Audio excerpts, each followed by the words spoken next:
Hola, estimados alumnos, buenas noches. Una disculpa por los inconvenientes. Le doy la más cordial bienvenida a esta sesión síncrona del día de hoy, 1 de abril del 2024. Como les comenté, estábamos teniendo por ahí un problema para poder grabar la sesión, pero ya se está grabando de manera habitual para todos aquellos alumnos que no se puedan conectar el día de hoy. El día de hoy vamos a tener, esta va a ser nuestra última sesión síncrona de aprendizaje. Perdón, una disculpa, sí me ven y me escuchan claramente, ¿verdad? Sí, profe, sí se Sí, ve y se escucha. sí, discúlpenme. Como les comentaba, hoy va a ser nuestra última sesión de aprendizaje de este curso de contabilidad 1 de la Universidad Ciudadana de Nuevo León. Eh, Toda la semana pasada, si recuerdan, tuvimos la semana antepasada nuestra última sesión de aprendizaje donde vimos el capítulo número 11 y hablamos del registro de operaciones. Para el día de hoy vamos a ver dos capítulos que habla del capítulo, que son el capítulo número 12 y el capítulo número 14. El capítulo 12 es prácticamente de alguna u otra manera un recordatorio que habla de las principales cuentas que se utilizan en la contabilidad comercial. Como lo hemos estado platicando durante el transcurso de este curso, este curso va enfocado a todo lo que es la contabilidad de manera comercial, no va tanto a temas de producción o temas de servicios, ¿ok? ¿Qué quiere decir con comercial? Que se dedica a la empresa a la compra y venta de productos. Y vamos a ver el capítulo número 14 donde hablamos del registro contable y lo que es el impuesto al valor agregado. Esta es, reitero, nuestra última sesión de aprendizaje.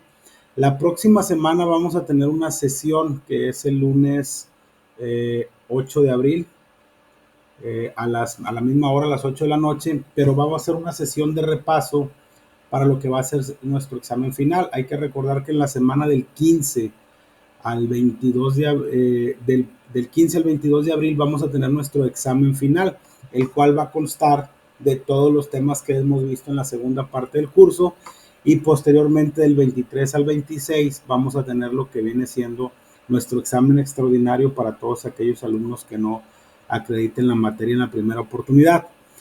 Aprovecho también para comentarles que por ahí algunos alumnos me han estado solicitando alguna prórroga para alguna tarea. Creo que en la mayoría ya están evaluados, si acaso me faltará una o dos personas para que por favor me den oportunidad entre el día de mañana y el miércoles debe de quedar evaluada dicha tarea. Técnicamente lo único que está pendiente de evaluar es lo que está en curso desde la semana pasada y esta semana, que son las dos tareas adicionales que se les comentó respecto a los puntos extra y a lo que viene siendo el trabajo de regularización, mismos que van a estar, reitero, evaluados pues a más tardar el domingo. Hay que recordar que toda esta semana está programada esas actividades. Reitero, no son opcionales y van enfocados para aquellos alumnos que quieran recuperar su examen parcial, en el caso del trabajo de regularización, y para aquellos alumnos que quieran obtener puntos por alguna tarea que no hayan tenido, que no hayan presentado y que quieran mejorar su calificación. También por ahí algunos alumnos me habían estado mencionando que no se les veía reflejada la mayoría de una calificación más real, ya que, por ejemplo, si habían cumplido con todas sus tareas, tenían todo lo que viene siendo la parte del examen parcial, su calificación era muy baja. Efectivamente, por ahí ya se corrió un proceso donde ya ahorita deben de estar actualizadas más o menos sus calificaciones. Si ustedes verifican, por poner un ejemplo, hay algunos que tienen 5.98 o 6 puntos de calificación final ahorita, pero obviamente falta esta tarea de esta semana y falta el examen final, que recordando que el examen final también tiene una ponderación de 3.5 puntos. Pues ya debe de estar eso actualizado. Si alguno de ustedes tiene una situación particular, háganmelo saber, pero en teoría ya se corrigió esa situación. ¿Ok? Por ahí alguien levantó la mano, creo que es Mayra Yesenia. Adelante, por favor. Buenas noches, Buenas profesor. noches. Yo quise descargar la rúbrica para enviar el video para puntos extras y decía que me marca error hasta la fecha. Bueno, ahorita lo revisamos. No sé si alguien haya tenido alguna situación similar, pero no se preocupe, mándeme por favor vía mensaje a través de la plataforma su correo electrónico y se la hago llegar. En dado caso, reitero, ahorita la voy a revisar. Todavía tenemos esta semana, no se preocupe, pero en dado caso de que no la pueda descargar, mándenme su correo electrónico a través de la plataforma y yo le hago llegar la rúbrica. Muchas gracias, profesor. ¿Alguien más? ¿Alguna duda de lo que comentamos ahorita? Si no, para ya iniciar con la clase.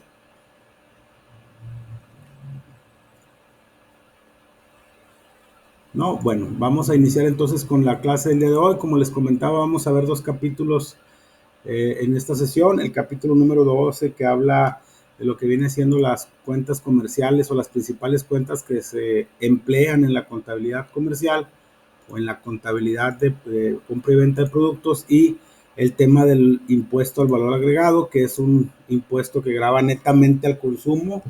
Y vamos a hacer algunos comentarios ahí de a quién afecta, a quién beneficia, qué artículos están exentos de este impuesto al valor agregado. ¿Ok? Si alguien me puede confirmar, por favor, si se ve clara la presentación, iniciamos con la explicación.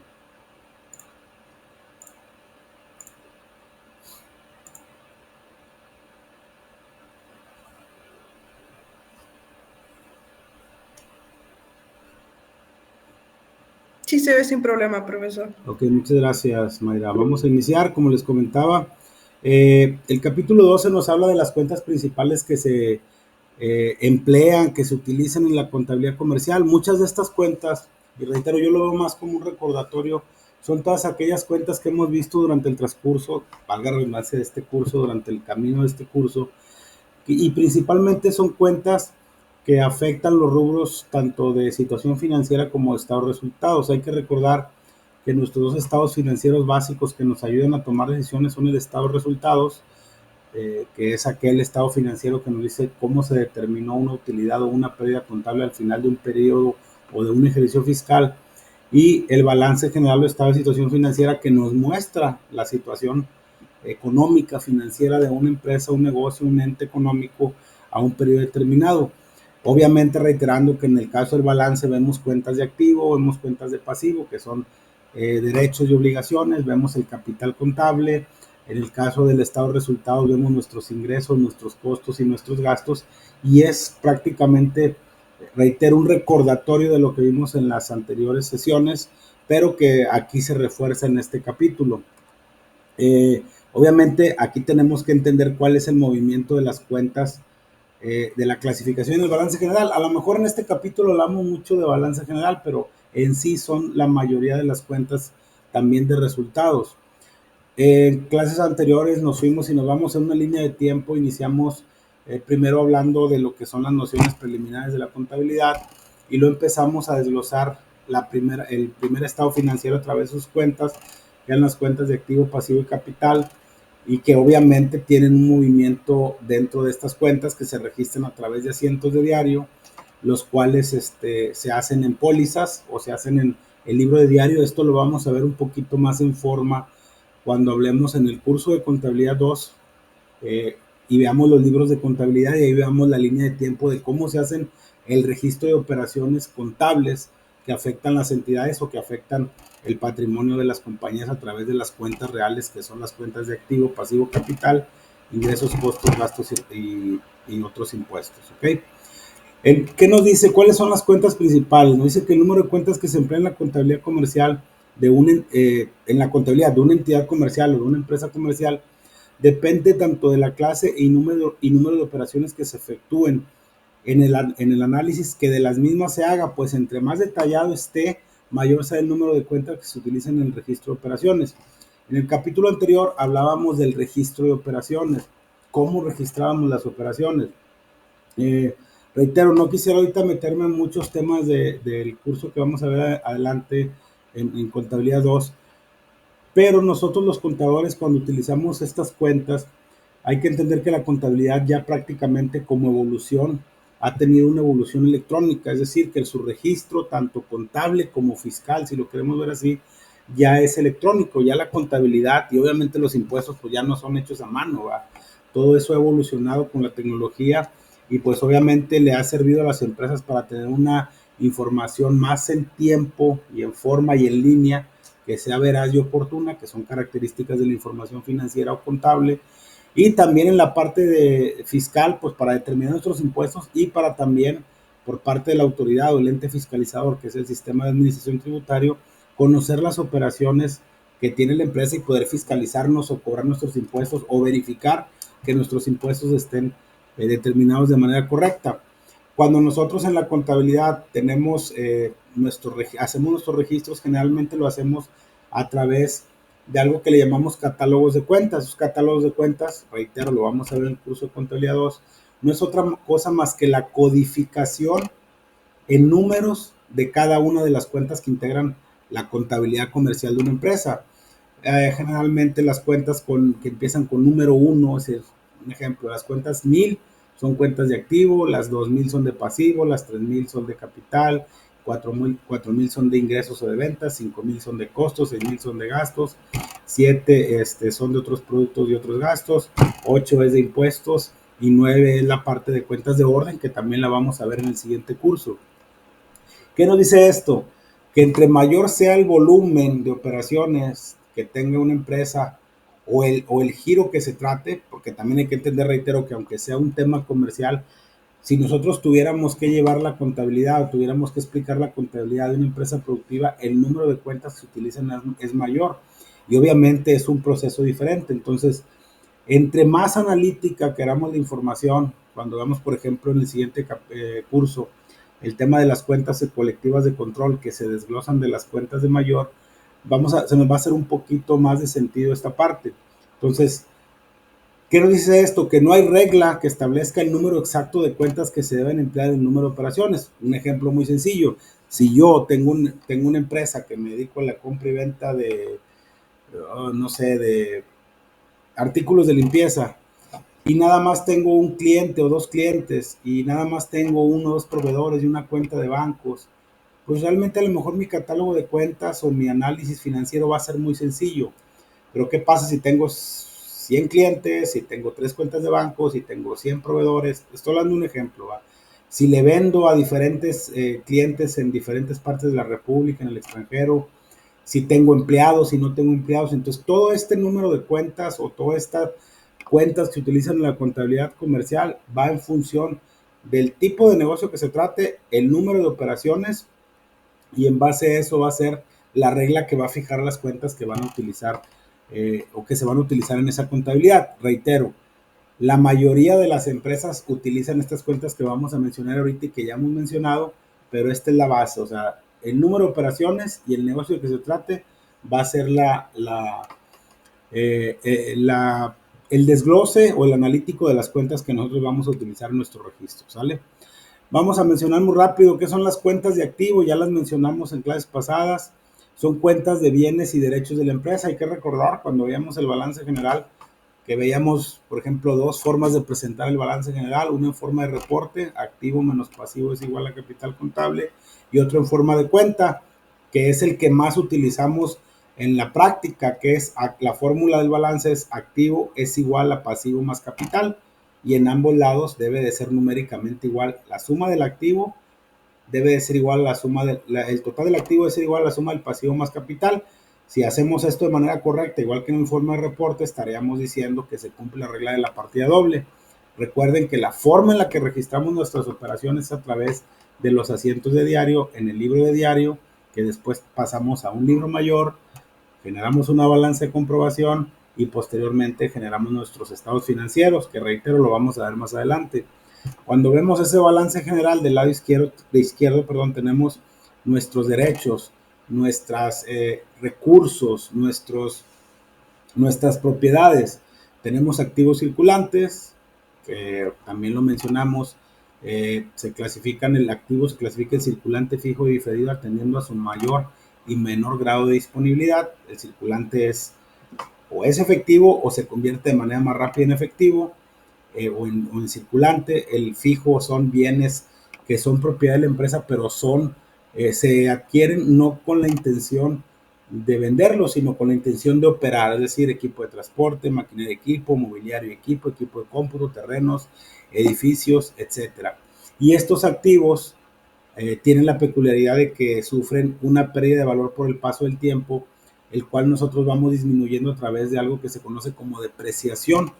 Si nosotros compramos un carro, el simple hecho de que el carro salga de la agencia ya te vale 20% menos solo por el hecho de haber salido de la agencia, Si compramos un equipo de cómputo que se deprecia el 30% anual, pues obviamente, ¿por qué se deprecia tan rápido el equipo de cómputo? Porque la tecnología va cambiando, entonces pierde muy rápido su valor.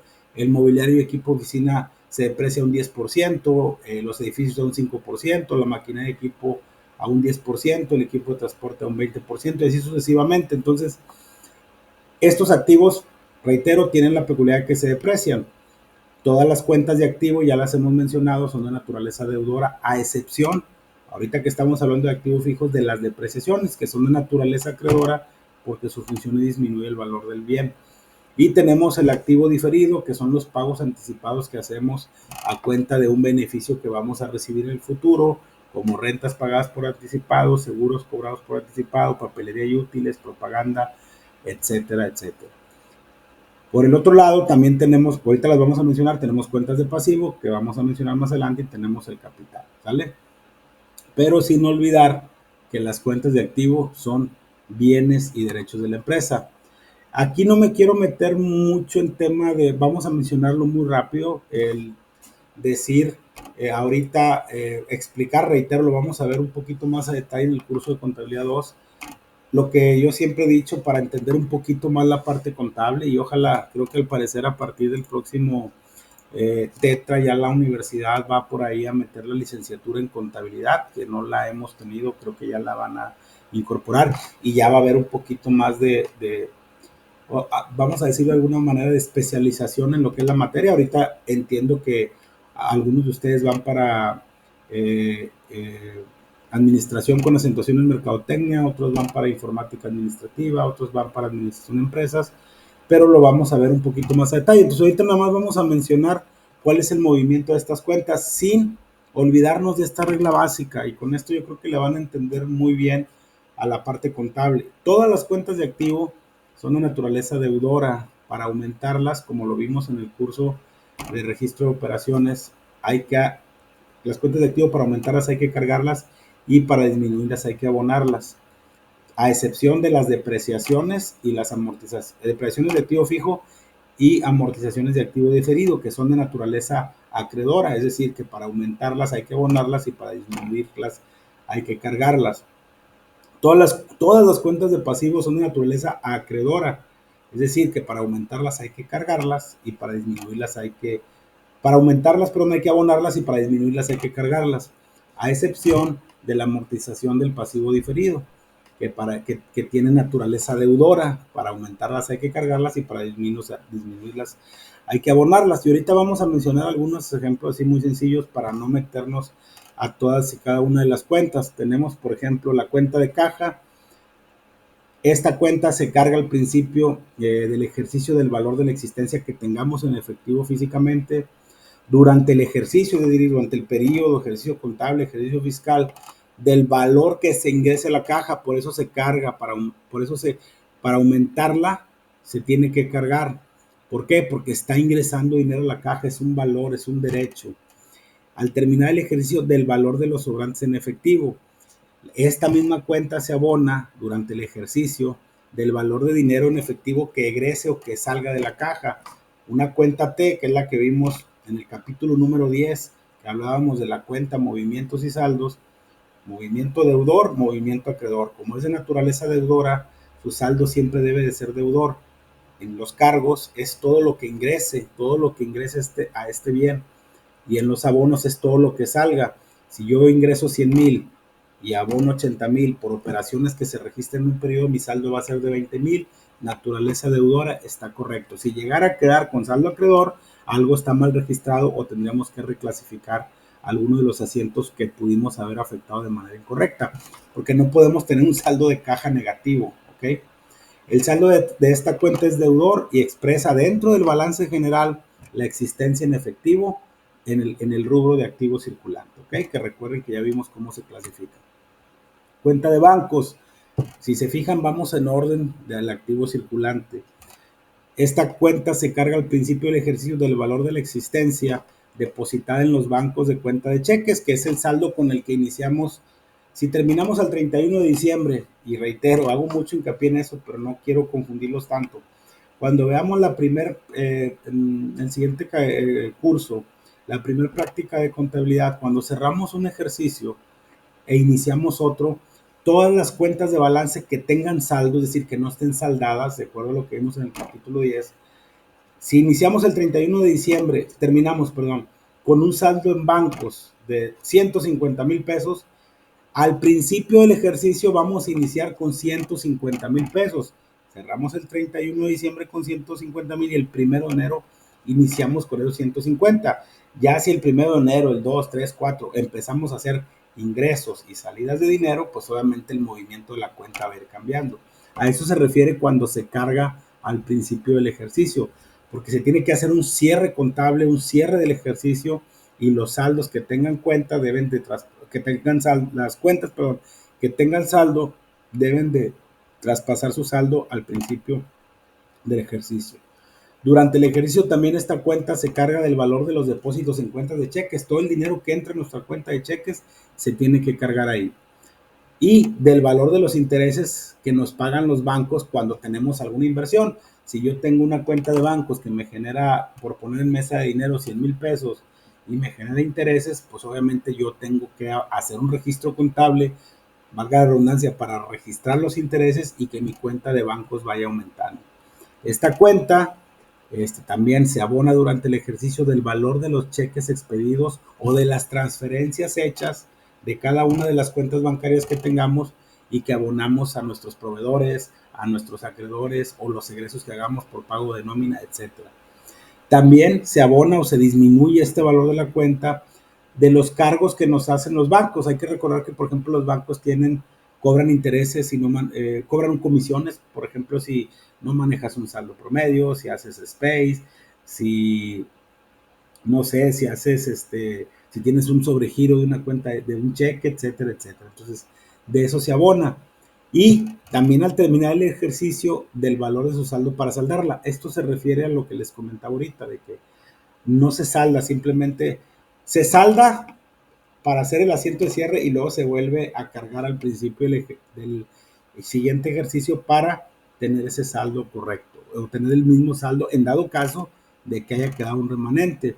El saldo de esta cuenta es deudor y expresa el valor de la existencia depositada en los bancos en cuenta de cheques.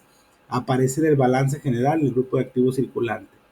Si se fijan, tiene el mismo saldo de la cuenta, su naturaleza es deudora y obviamente cada cuenta expresa pues lo que su nombre dice, ¿verdad? O sea, si es caja, pues es el dinero en efectivo, si son bancos es el dinero que tenemos en el banco, si son clientes es lo que nos deben esos clientes por haberles vendido mercancía a crédito, que está pendiente de que nos las liquiden. Si son mercancías, es el valor que tenemos de mercancía para poder vender. Si son deudores, lo que nos deben personas distintas a los clientes, como el caso de los préstamos que hacemos a los empleados. Si son activos fijos, pues el valor de los terrenos, edificios, etcétera. Y se fijan, tienen el mismo movimiento. Es bien importante que como quiera repasen para entender estas diapositivas.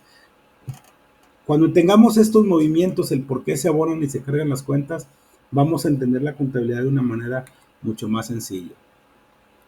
El tema de la mercancía en general es de un objeto, de un tema especial, lo vamos a mencionar, no lo vamos a mencionar en este curso, pero tiene el mismo movimiento. Otro ejemplo, hablando de cuentas de activo, tenemos la cuenta de clientes. Esta cuenta de clientes, ¿qué representa? El valor de las ventas de mercancía a crédito pendientes de cobro. Aparece en el balance general el grupo de activos circulante. ¿Por qué? Porque es de rápida conversión en efectivo. Si nosotros le damos a nuestros clientes mercancía a crédito, pues generalmente la tenemos que cobrar en menos de un mes. Las condiciones de crédito ahorita en la actualidad y de hecho la economía funciona mucho con el crédito. Aunque no es considerado, y aquí voy a hacer una pausa, aunque no es considerado como tal un estado financiero, hay un reporte financiero que ha tenido mucho auge en la actualidad dentro de las operaciones de las compañías, que es el famoso estado de flujo de efectivo. Ese tiene mucho que ver, como su nombre lo dice, cómo va circulando el efectivo, el circulante, en un periodo determinado. ¿Por qué ha tenido mucha relevancia? Sobre todo cuando hay temas económicos que impiden que fluya de manera correcta el circulante dentro de la economía. Porque voy a poner un ejemplo muy sencillo. Yo puedo tener muchas cuentas por cobrar y ya vendí, pero yo necesito liquidez para hacer frente a mis compromisos. No sé, un ejemplo muy sencillo. Si yo a mi cliente le voy a dar mercancía a crédito a un mes, yo a mis proveedores que son los que me venden la mercancía para yo revenderla, pues no les voy a pagar un mes, de pero yo les tengo que decir que me den 45 días. ¿Por qué? Porque yo primero necesito cobrar para poderle pagar a mis proveedores. Entonces, ese flujo de efectivo nos ha ayudado mucho a los contadores para hacer un análisis de cómo ingresa el dinero dentro de las empresas y cómo lo tenemos que erogar en un periodo de tiempo. Es un tema más financiero, es un tema más que va con las finanzas, con la liquidez, pero que también es importante que ustedes lo tengan ahí en su contexto. Por eso les comentaba yo cuando veíamos el balance general que la parte del circulante, tanto de activo como pasivo, es medular para la operación de las compañías. Yo puedo tener muchas cuentas por cobrar, pero también puedo tener muchas cuentas por pagar. Y si no, ¿qué pasa si yo estoy pago y pago a los proveedores y no cobro a los clientes? Voy a tener una insolvencia o una falta de liquidez que me va a hacer que no cumpla con mis compromisos. Por eso siempre hay una regla financiera que dice que cobra lo más rápido que puedas y paga lo más lento que puedas. Sí, y obviamente tiene que ver con este tema del circulante. Sí, digo, no vamos a ver todas las cuentas, ya las hemos mencionado y esto fue como que una pausa en lo que hemos estado viendo, pero es importante que lo conozcan. La cuenta de clientes ya sabemos qué es lo que representa. Documentos por cobrar también tiene una naturaleza deudora, expresa el valor del número de documentos o el valor nominal de los documentos que tenemos a favor de nosotros. Más adelante en el curso de contabilidad 2 vamos a ver un tema que se llama documentos descontados o endosados, que hace referencia a que nosotros estos documentos por cobrar que tenemos a nuestro favor, podemos endosarlos a un tercero y poder obtener un descuento a través de una institución financiera, pero lo vamos a ver más adelante. Pero esta cuenta no es otra cosa más que lo que me deben en base a documentos, pero no por la venta de mercancía. ¿Sale? Deudores diversos es todo lo que nos deben aquellas personas por la venta distinta de mercancía. Reitero, tiene naturaleza deudora, se aumenta en el ejercicio, al inicio del ejercicio por el saldo que haya quedado, por los cargos que vayamos haciendo, por los préstamos. Si nosotros en un momento dado vendemos un activo fijo y se lo vendemos a un tercero, pues no lo vamos a registrar en la cuenta de clientes porque no estamos registrando venta de mercancía. Lo tenemos que poner en deudores diversos porque alguien nos lo debe, pero es distinto por la venta de mercancía. O si hacemos un préstamo a un empleado, ahí tenemos que registrar esos movimientos. Esos deudores diversos, por ejemplo, si a mí me prestan, no sé, 20, estoy hablando de un número, 10,000 pesos, y me lo van a descontar en 4 quincenas de 2,500, ¿qué asiento contable se haría en la contabilidad? Cargo a deudores por 10,000 pesos con abono a bancos por 10,000 pesos. Deudores Israel Quintero, porque yo soy el que los debo. Cada quincena me van a hacer un descuento de 2,500 en mi nómina. ¿Y qué asiento contable se hace? Pues simplemente del líquido que me van a disminuir, que me van a pagar en mi nómina, me van a hacer ese descuento. Entonces, si a mí me van a pagar, no sé, 7,500, me van a pagar 5,000, pero el remanente lo van a disminuir de la cuenta de deudores, y el saldo en la cuenta T van a ser 10,000 menos 2,500, el saldo va a ser de 7,500. En la segunda quincena me hacen otro descuento y va a quedar el saldo de 5,000. En la tercera quincena me va a quedar el saldo de 2,500. Y en la cuarta quincena, que ya haga el último pago, mi saldo va a ser cero. Pues a eso se refiere esta cuenta de deudores. Tiene un movimiento deudor y expresa el valor de las cantidades pendientes de cobro a cargo de los deudores y aparece en el balance general dentro del activo circulante. Ahora sí vamos a entrar a las cuentas de activo fijo. Reitero, vamos a mencionar algunas así muy sencillas. Terrenos, lo que tenemos en existencia en propiedades, todo lo que tenemos que son propiedad de la compañía es de naturaleza deudora y expresa el costo o lo que nos costó el terreno y que es propiedad de la empresa o del negocio, y que obviamente es de naturaleza deudora y aparece, pero ahora en el balance del activo fijo, que también en el rubro del activo fijo que ya hemos mencionado. Mismo caso de edificios, solo que los edificios pues no son los terrenos, vamos a decirlo, en tierra, sino son las construcciones adheridas a ese terreno.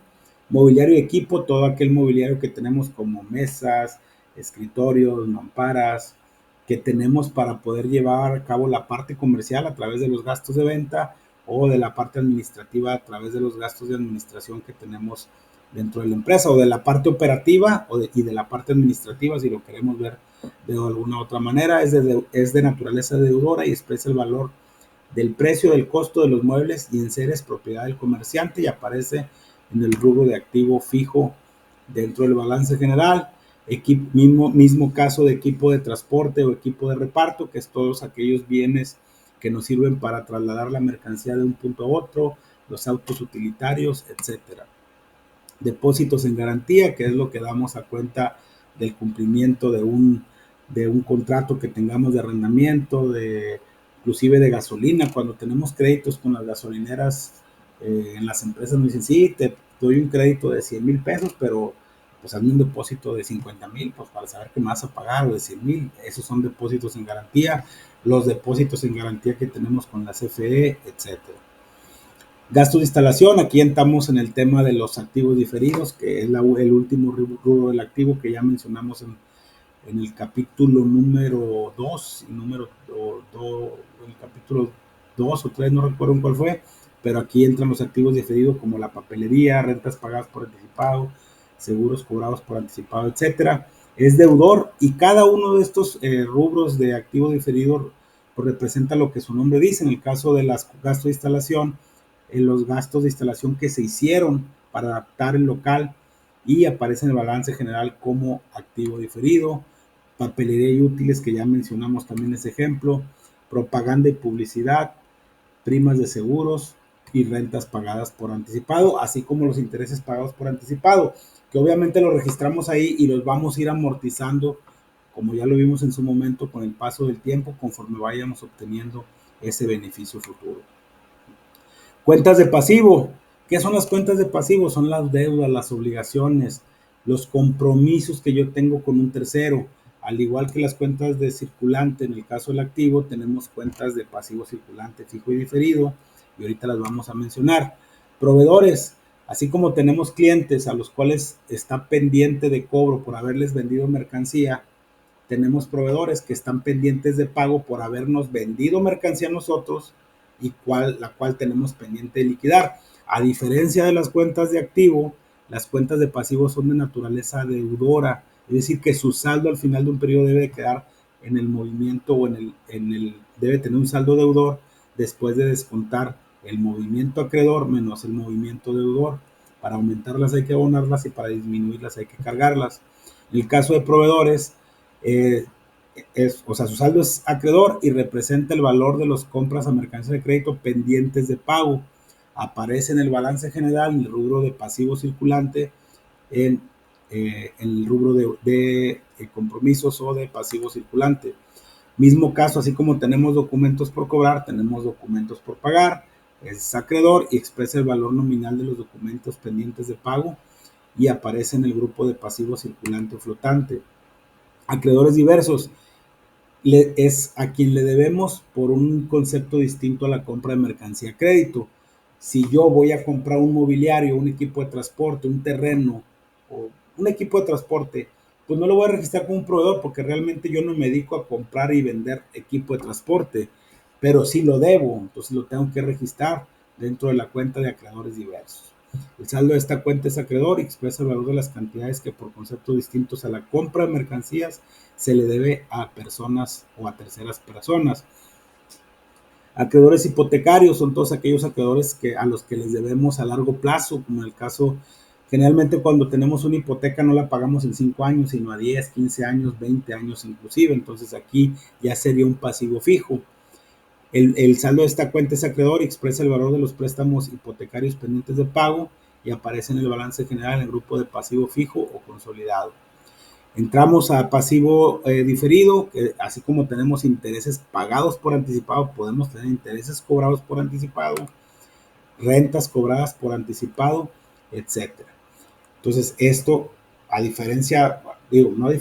igual que los activos diferidos se amortizan, son de naturaleza acreedora, pero las amortizaciones del pasivo diferido son de naturaleza deudora porque van disminuyendo o tenemos que mandar a la utilidad el valor de lo que hemos cobrado de manera anticipada, ¿ok?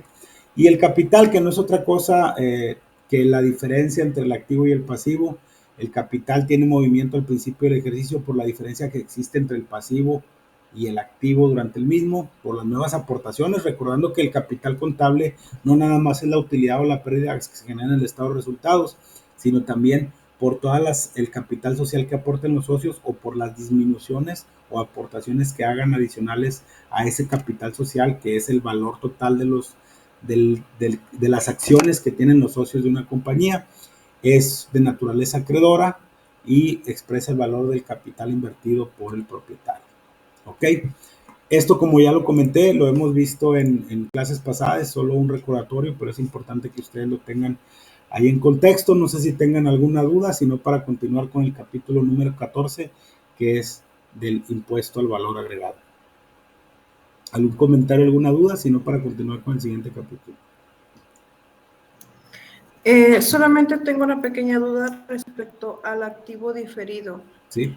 Por ejemplo, en el circulante habla acerca de que es cuando se puede convertir en efectivo más rápido, ¿no? Uh-huh. Es como una regla del activo circulante. Sí, la regla es que por eso está como activo circulante. Si usted se fija la clasificación del activo circulante, ¿cuál es la primera cuenta? Caja, y luego bancos, y luego clientes, y luego mercancía, y luego deudores diversos. ¿Por qué se registra de esa manera? Porque es efectivo o es de rápida conversión en efectivo. Otro ejemplo, ¿por qué los pasivos, a diferencia de los activos, se clasifican en mayor y menor grado de exigibilidad? En el caso de los activos, como son bienes, pero se clasifican de esa manera por su rápida conversión en efectivo en circulante, fijo y diferido. En el caso de los pasivos, como son compromisos, no es de mayor a menor grado de disponibilidad, sino de mayor a menor grado de exigibilidad, es decir, con qué tanta exigencia tengo que pagar de manera temprana esos compromisos. A su pregunta en específica, sí, se registran de esa manera y la regla es porque son de rápida conversión en efectivo. Ok, muchísimas gracias, profesor. Muy bien. ¿Alguien más que tenga alguna duda? Si no, para continuar con el siguiente capítulo. ¿No? Bueno, vamos a ver ahora el capítulo 14, que aunque aquí dice 2 es el 14, que es el registro contable del IVA. No me quiero meter en mucho tema en este tema, valga la redundancia, porque es un tema un poquito más fiscal, pero sí es importante que conozcamos a grosso modo cuál es el efecto y cómo se registra de una manera muy sencilla el IVA, sin meternos ahorita. Vamos a mencionar exenciones, quiénes sí están afectos al IVA, quiénes no nos vamos a meter ahorita a ver la ley del IVA, pero sí que tengan de una manera muy general qué es este impuesto. Vamos a mencionarlo así de manera muy rápida.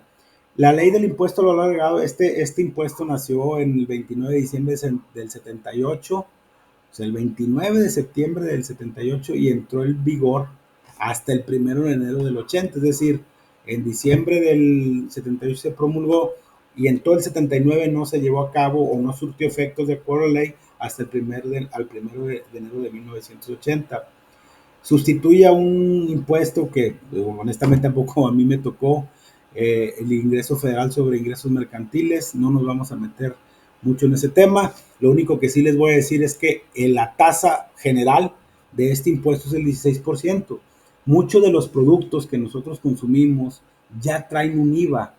O sea, nosotros pagamos un IVA. Muchas veces no lo acreditamos o no estamos obligados a declarar o a mencionar ese IVA en nuestros impuestos. ¿Por qué? Porque dependiendo del régimen, por ejemplo, un servidor que tiene ingresos por sueldos y salarios, pues a lo mejor para mí no es importante que el IVA, sí lo pago, pero no lo acredito. Pero también tengo ingresos por actividad empresarial. Entonces, si yo genero una factura, esa factura, al momento que yo la genero, me están trasladando un IVA que yo tengo que entregar haciendo. Un ejemplo, yo genero una factura por 100,000 pesos más IVA, son 116,000 pesos el total de la factura que yo le doy a mi cliente. Estoy hablando de un ejemplo. Pero si yo no tuviera IVA a favor de mis compras o de mis gastos, yo tendría que pagar esos 16,000 pesos al SAT. Ahorita vamos a mencionar cómo se hace el cálculo. Pero la tasa general es del 16% y entró en vigor a partir del 2014.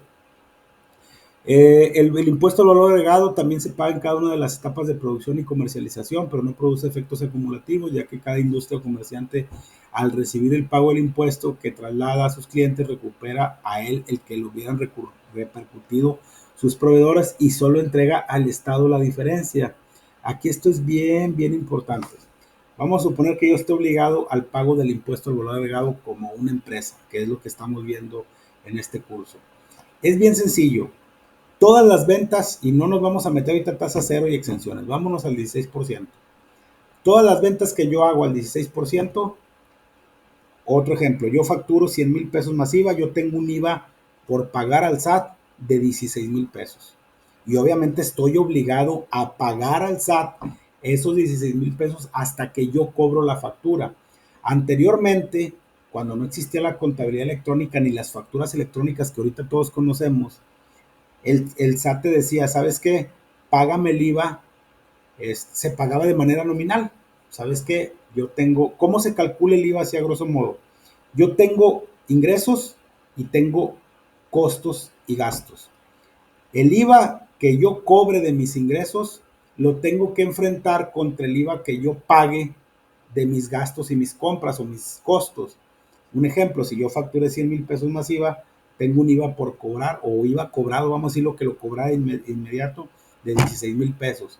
Pero mis gastos y mis compras fue, no sé, vamos a poner un ejemplo de 90,000 pesos más IVA. Si yo saco ese IVA, si yo pongo 90,000 por el 16%, son 14,400 de mis gastos y mis costos. Si yo lo enfrento, esos 14,400 contra los 16,000 que cobré, yo le tendría que pagar al SAT solo la diferencia de 1,600 pesos. ¿Por qué? Porque el cálculo se hace de esa manera y a eso se refiere. El IVA de mis ventas contra el IVA de mis gastos y mis compras. Si fuera al revés, que yo cobré los 16,000 pesos, que fue una factura, pero en lugar de comprar y de gastar solo 100,000 pesos, gasté 110,000 pesos más IVA, significa que yo voy a tener un IVA acreditable por mis gastos de 17,600. Si yo a los 17,600 le resto los 16,000, voy a tener un IVA a favor de 1,600. Obviamente esto se hace a través de las declaraciones del pago definitivo del IVA que se hacen de manera mensual. Hay que recordar que los impuestos, en el caso del IVA, son pagos definitivos de manera mensual. En el caso del ICR, en el caso de las personas morales o de las empresas, son provisionales a cuenta de un impuesto anual que se hace en la declaración que se vencía hoy, que es el 1 de marzo, 31 de marzo, ayer, perdón, 31 de marzo de 2024, pero cuando cae en sábado o domingo se corre el siguiente día hábil, que el día de hoy fue el 1 de abril. Entonces el IVA, no nos metamos en tanto tema, se paga o se le entera al SAT por la diferencia que hay entre nuestras ventas contra nuestros gastos y costos o compras, ¿ok? ¿Quiénes están obligados al pago del impuesto? En el caso de las personas morales que tengan un lucro, reitero, ahorita nos vamos a meter en tanto tema, están obligadas al pago del impuesto al valor agregado, están obligadas también, de acuerdo al artículo 1 de esta ley, las personas físicas y morales. Vamos a dejarlo en morales, no nos metamos ahorita tanto en tema de personas físicas, que en territorio nacional realicen los siguientes actos o actividades gravables: que vendan bienes, que presten servicios independientes. ¿Quiénes? Los honorarios, los contadores, los ingenieros, etcétera. Ahorita vamos a ver unas excepciones. Otorguen el uso o goce temporal de bienes, los que son los que tienen ingresos por arrendamiento, o los que importen bienes o servicios, es decir, que hagamos importación de bienes o servicios, que generalmente es de bienes. ¿Qué se entiende por enajenación de bienes? Toda transmisión de propiedad, aún en la que el enajenante se reserva el dominio del bien enajenado, se considera que se efectuó la enajenación en el momento que efectivamente se cubren las contraprestaciones y sobre el monto de cada una de ellas. ¿A qué se refiere esto? Para no confundirlos mucho. Si yo ahorita emito una factura, y me voy a meter un poquito al tema de la operación que se ve actualmente en las empresas. Si ustedes han visto alguna factura electrónica, ya ahorita el SAT sabe si la factura que emitió, por ejemplo, si yo emito una factura y mi cliente no me la ha pagado, yo le tengo que poner el método de pago que es en parcialidades o diferido. ¿Por qué? Porque la emití, pero no me la han pagado. Y en la forma de pago está por definir, porque no sé si el cliente me la vaya a pagar por transferencia, me la vaya a pagar con cheque, o poniendo un ejemplo más sencillo, en efectivo, que el efectivo después de ciertos montos también se regula por la ley antilavado. Como es una factura que yo emití, hablando del IVA, con método de pago parciales o diferido, yo no estoy obligado a pagar el IVA hasta que lo cobre. Si yo, por ejemplo, el día, no sé, 28 de marzo emití una factura por 100,000 pesos más IVA, y yo el 31 de marzo cierra el periodo por el cual debo de pagar ese IVA por el periodo de marzo, que tengo que pagarlo más tarde el 17 de abril, pero yo la factura la cobré hasta el 4 de abril. Yo no estoy obligado a pagar el IVA de marzo que se declara en abril. Lo estoy obligado a pagarlo en abril, pero que lo voy a pagar hasta mayo. ¿Por qué? Porque el mes de abril fue cuando yo la cobré. Sí, no sé si me está explicando. A eso se refiere que nosotros estamos obligados a pagar el IVA hasta que cobremos la factura. Mismo caso, si a mí un proveedor, yo le pido mercancía a un proveedor para vender y es a crédito y yo la factura me la emitió el 28 de marzo, es un IVA que en teoría yo tengo a favor, pero tampoco estoy obligado a disminuirlo de mi IVA cobrado porque no la he pagado. Entonces, eso es bien importante. El IVA se determina entre el IVA cobrado y el IVA pagado, es decir, el IVA cobrado de mis ventas y el IVA pagado de mis compras y mis gastos, ¿sale? Eso es bien, bien importante. Prestación de servicios independientes. ¿Quién presta un servicio personal independiente? Aquel que nos da un recibo de honorarios, ¿verdad? Hay muchas personas que pueden llevar a cabo este tipo de servicios personales independientes, los contadores, los ingenieros, etcétera, etcétera, etcétera. Excepción a sueldos y salarios y ciertos honorarios. Aquí es lo que les comentaba. Por ejemplo, los médicos como tal también prestan un servicio personal independiente, pero ellos no están obligados al IVA, no están obligados al pago del impuesto. Es una excepción, al igual que los sueldos y salarios. Yo, cuando a mí me emiten un recibo de nómina, yo pago mi ICR, que es el ICPT que viene ahí en el recibo de nómina, en el lado derecho, donde dice deducciones, que dice ICPT, no es otra cosa más que el ICR.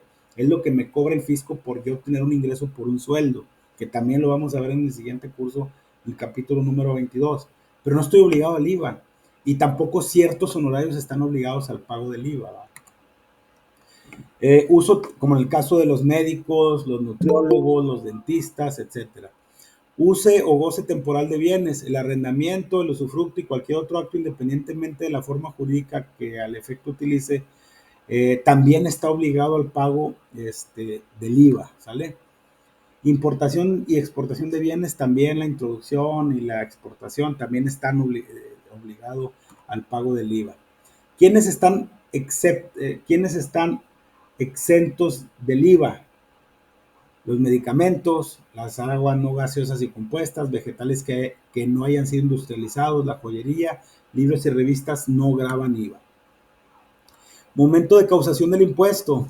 Aquí es lo que les comentaba hace ratito. Es en la prestación de servicios y también en el caso de las personas morales, se está obligado a pagar el IVA hasta que se cobren las contraprestaciones y sobre el monto de cada una de ellas.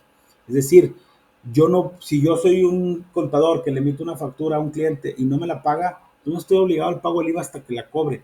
Es el mismo caso de las personas morales, ¿sale? Cálculo del impuesto. Se le aplica el valor de la enajenación, de la prestación de servicios, del uso temporal o importación de bienes a la tasa que la ley señale, que es el 16%. En todas las compras existe un subtotal y un total por pagar. Cuando ustedes ven una factura de ventas y una factura de compras y que graba IVA, dice subtotal más IVA, valor total, ¿ok? Esos dos traen un 16% y ya mencionamos que la diferencia, si el IVA cobrado es mayor que el IVA pagado de compras y gastos, voy a tener un IVA por pagar en mi declaración mensual. Si el IVA de mis gastos y mis compras es mayor que mi IVA cobrado de mis ventas, voy a tener un IVA a favor. Ambos casos se tienen que manifestar en esa declaración, solo que en uno tengo que pagar el impuesto y en otro lo manifiesto a favor. Y ese saldo a favor que me queda de un periodo, por ejemplo, si en el mes de marzo me quedó un impuesto a favor de 5,000 pesos y en el mes de abril me sale un impuesto a pagar de 7,000, yo voy a decir saldo a pagar 7,000 menos el saldo que me había quedado a favor de periodo anterior 5,000 y mi neto va a ser a pagar de 2,000. ¿Ok? Eso también ahí nomás como cultura general de cómo se traslada y cómo se calcula el impuesto. ¿Cómo se declara este impuesto? Ya lo mencionamos, se hace a través de una declaración o de un pago mensual. Los contribuyentes efectuarán el pago del impuesto mediante declaración que se presentará ante las oficinas autorizadas a más tardar el 17 del mes siguiente que corresponde el pago. Enero, 17 de febrero. Febrero, 17 de marzo. Marzo, 17 de abril. Mayo, 17 de junio. Junio, 17 de julio, así sucesivamente. Pero, ojo, aquí es bien importante. En la actualidad también existen algunas reglas fiscales que nos dice que la regla general es el día 17. Si el impuesto cae en día 17, que es viernes, se corre para el siguiente día hábil, porque cuando cae en 17 y es viernes, suponiendo que el lunes sea 20, tenemos hasta el 20 para pagarlo. Salvo que el 20 sea 21, sea festivo, porque el 21 de marzo se corre para lunes, entonces se pagaría el 21, el martes 21. Eso es en cuanto a que cae en viernes o que cae en sábado y domingo el día 17. Pero también la ley nos dice que de acuerdo al sexto dígito del RFC, se nos pueden dar unos días adicionales. Si tu RFC, por ejemplo, el mío es CURI 780911, el sexto dígito de la estructura de mi fecha de nacimiento, o en el caso de las personas morales, de cuando se constituyó, termina en 1 y 2, te dan un día hábil. Por ejemplo, si el día 17, o el día 17 cae en sábado y se corre para el lunes, aparte tengo un día adicional para el martes. Si termina en 2 y 4, me dan 2 días. Si termina y así sucesivamente hasta 6 días adicionales te pueden dar, pero ya eso es un tema un poquito más extenso o más fiscal. Sin embargo, por regla general es el día 17 de cada mes. En el caso del IVA, para no meternos ahorita en ICR, se hace exclusivamente, es un pago definitivo y es bien importante tener nuestro sustento de nuestras compras y nuestros gastos y de nuestros cobros de nuestras ventas. ¿Cómo se hace eso? El SAT, ya les he dicho que en las facturas ya viene cómo cobramos la factura, si la cobramos, no la cobramos. Si tenemos una factura, por ejemplo, que a lo mejor la dimos por 100,000 pesos masiva, pero nada más pagamos, nos dio un proveedor una factura de 100,000 pesos masiva, pero yo nada más pagué la mitad, le di un abono, el proveedor me tiene que hacer un complemento de recepción de pago donde haga referencia a que le pagué el 50% de esa factura. Entonces ahí yo nada más podría acreditar no el total de la factura, porque nada más estoy haciendo un abono, entonces yo nada más tendría IVA a favor o IVA acreditable por 8,000 pesos, que sí me podría salir, que me podría ayudar a disminuir mi IVA cobrado de mis ventas, ¿verdad? Reitero, es un tema más fiscal, esto se presenta los días 17 de cada mes. Generalmente en la contabilidad para registrar el IVA no se metan en tanto tema. El IVA por pagar está dentro del pasivo circulante en una cuenta que aunque aquí no lo mencionamos, que se llama impuestos por pagar a corto plazo. Y el IVA acreditable está en el activo circulante después de deudores diversos que se llama impuestos a favor a corto plazo. ¿Qué significa y por qué están a corto plazo? Porque el IVA no puede estar en el pasivo fijo ni en el activo fijo, porque ese se tiene que estar pagando de manera mensual, es de rápido flujo, por eso está dentro del activo circulante en el caso del IVA acreditable y dentro del pasivo circulante en el caso del IVA, de los impuestos, del IVA por pagar. Que yo lo manejo de una manera o lo menciono de otra manera, es IVA cobrado y IVA pagado. Así de sencillo, esas son las dos cuentas que se manejan. El IVA por pagar, pues se abona, es de naturaleza acreedora. Cuando registramos una venta, no tiene mucha ciencia. El IVA acreditable es de naturaleza deudora. Cuando registramos una compra, o cuando registramos un gasto, tenemos ese IVA acreditable, ¿sale? El entero se determina por la diferencia restando del IVA por cobrar y del IVA cobrado, el IVA pagado, y tenemos un IVA por pagar o un IVA a favor que ya mencionamos que se presenta dentro de la declaración. Aquí vemos algunos ejemplos muy sencillos de esos IVAs y que son registros que tenemos y que obviamente se hacen de manera mensual. ¿Ok? Eso sería todo respecto al tema del IVA. Aquí lo sustancial es entender que hay, este impuesto grava el consumo, grava ciertas actividades, pero que también no estamos obligados a pagarlo hasta que no lo cobremos y no estamos obligados tampoco a acreditarlo hasta que no lo paguemos. ¿Ok? No sé si alguien tenga alguna duda respecto a este tema que es el impuesto al valor agregado. Solamente yo tengo una duda ahorita del final. ¿IVA por pagar pertenece al activo circulante No, o pasivo? IVA por pagar es pasivo circulante. IVA por pagar, el otro es IVA acreditable. Así es sencillo, el IVA por pagar es el IVA de mis facturas que yo emito y el IVA acreditable es el IVA de mis facturas que a mí me emiten mis proveedores y mis acreedores. ¿Ok? Entonces yo tengo que hacer una confronta al mes de mi IVA por pagar contra mi IVA acreditable. Al final, si el IVA por pagar es mayor que el IVA acreditable, tengo que pagar esa diferencia al SAT. Si mi IVA acreditable es mayor que mi IVA por pagar, voy a tener un saldo a favor que también voy a manifestar en esa declaración. Y ese saldo a favor yo lo puedo disminuir del pago provisional que sigue o cuando yo lo pueda acreditar o cuando yo lo quiera acreditar. Ok, maestro, muchas gracias. Muy bien. ¿Alguien más que tenga alguna duda, algún comentario?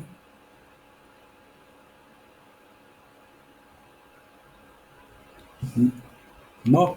Bueno, les agradezco mucho a los alumnos que se conectaron el día de hoy. Como les comentaba al principio de la clase, ya para no quitarles más tiempo, esta es nuestra última sesión de aprendizaje. Para esta semana hay un formulario SCORM que ya está abierto ahí a partir del día de hoy. Se los encargo mucho para esta semana. Aquellos alumnos que todavía tengan la oportunidad de presentar su actividad de puntos extras, va a estar abierta esta semana. Y para aquellos alumnos que quieran regularizar su examen parcial también va a estar el trabajo de regularización. Y ya la próxima semana solo vamos a ver un repaso general de cada uno de los capítulos y que nos va a servir de base para nuestro examen final. Y ahí ya vamos a hacer la despedida formal del curso y ver los temas tanto examen final como en caso de algunos alumnos del tema ahí del examen extraordinario, quienes no acrediten la materia en primera oportunidad. La alumna que me pidió lo de la rúbrica, mándeme por favor por mensaje su correo y se la hago llegar, y ahorita como quiera voy a revisar el tema de la rúbrica, ¿sale? Para el tema de los puntos extra. Les encargo mucho su tarea para esta semana. Nos vemos el próximo lunes 8 de abril a las 8 de la noche para dar un repaso general y hacer el cierre formal del curso de Contabilidad 1 y prepararnos para lo que viene siendo nuestro examen final. Les agradezco mucho su participación y les deseo muy buena noche. Saludos a todos y nos vemos la próxima semana. Hasta luego, profesor. Gracias. Buenas noches. Gracias, saludos. Buenas noches, gracias. Gracias, saludos a todos.